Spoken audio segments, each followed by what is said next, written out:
Good morning বন্ধুরা। এই যে সকালবেলা নিয়ে চলে এসেছে কাতলা মাছ, ভেটকি মাছ। এই মাছের আজকে আমি বানাবো দই কাতলা। আর তোমরা আমাকে রেসিপি বলো আমি কি বানাবো এই কাতলা দিয়ে। তো একটা কাটা হচ্ছে আর বাদবাকি রাখা আছে ফ্রিজে, পরে আবার করা হবে। তো এত বড় মাছটা কাটতে যে কি কষ্ট, বঁটি ছোট হয়ে গেছে, কাটা যায় না। তো অবশেষে মাছটা কাটা হয়েছে। আর এই যে এর মাথা, কত বড় মাথা দেখছো, একটা মাছ এক চুবড়ি।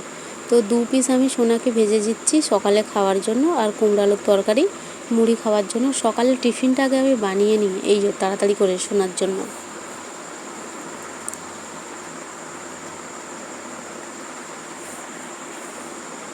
সকালের টিফিনটা বানিয়ে নিয়ে তারপরে আমি বানাবো দই কাতলাটা।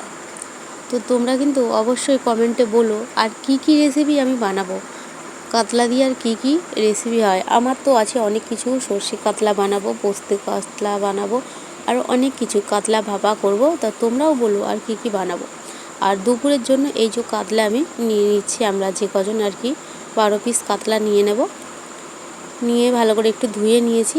তারপরে এই যে কাজু বেটে রেখেছিলাম, এতে টক দই দিয়ে ভালো করে ফাটিয়ে নিলাম কাজুটাকে। আর টমেটো পেস্ট করে রেখেছি, পেঁয়াজ পেস্ট করে রেখেছি, আদা রসুন কাঁচা লঙ্কা সব পেস্ট করা আছে। এবার মাছের মধ্যে একটু লেবুর রস দিয়ে দিলাম আর গোলমরিচ গুঁড়ো দিয়ে মাছটাকে খুব ভালো করে ম্যারিনেট করে নেব। তারপরে আমি মাছটাকে ভাজবো। তো গোলমরিচের গুঁড়োটাও দিয়ে দিলাম, দিয়ে মাছটাকে ভালো করে মাখিয়ে নেব। এই মাছে কিন্তু হলুদ দেব না, এই রান্নাটাতেও হলুদ দেব না।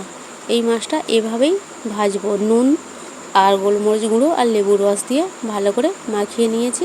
তেল দিয়ে রেখেছি, তেল গরম হলেই মাছ একটা একটা করে দিয়ে দিচ্ছি কড়ায়। তেল গরম হয়ে গেছে, যে কটা করে মাছ হয় একটা করে দিয়ে ভেজে নেব। 12 পিস মাছ ভাজতে আমার আধ ঘন্টা সময় লেগেছে। মাছগুলো এত মোটা মোটা পিস কি বলবো। আর হলুদ যেহেতু ছাড়াই মনে হচ্ছে ভাজাই হয়নি।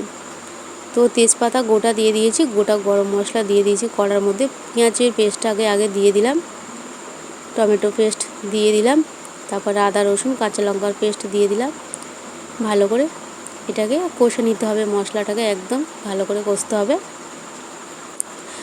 গরম গুঁড়ো মশলার মধ্যে দিয়েছি একটু লঙ্কা গুঁড়ো, নুন আর জিরে গুঁড়ো দিয়ে এই মশলাটা খুব ভালো করে কষতে হবে, একদম যতক্ষণ না তেল ছাড়ে ততক্ষণ ভালো করে কষতে হবে। আর দই আর কাজু যেটা পেস্ট পেস্ট করে রেখেছিলাম সেটাকে দিয়ে দিলাম। দিয়ে এবার খুব ভালো করে মশলাটা নাড়িয়ে কষতে হবে একদম যতক্ষণ না তেল ছাড়ে। একে ভালো করে দেখতে পাচ্ছ, এভাবে ভালো করে কষে নিতে হবে। ওপর থেকে দিয়ে দিয়েছি কটা কাঁচা লঙ্কা চেরা আর জল। মশলা কষা হয়ে গেছে আমার, দিয়ে দিয়েছি।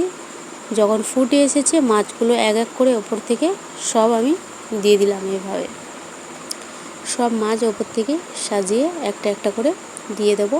ওপর থেকে দিলাম আমি গরম মশলা দিয়েছি। এবারে একটু ঘি দিয়ে দিলাম ওপর থেকে। হয়ে গেছে আমার রেডি দই কাতলা। প্লিজ বন্ধুরা বলবে কেমন হলো আমার দই কাতলা, সবাই কমেন্ট করে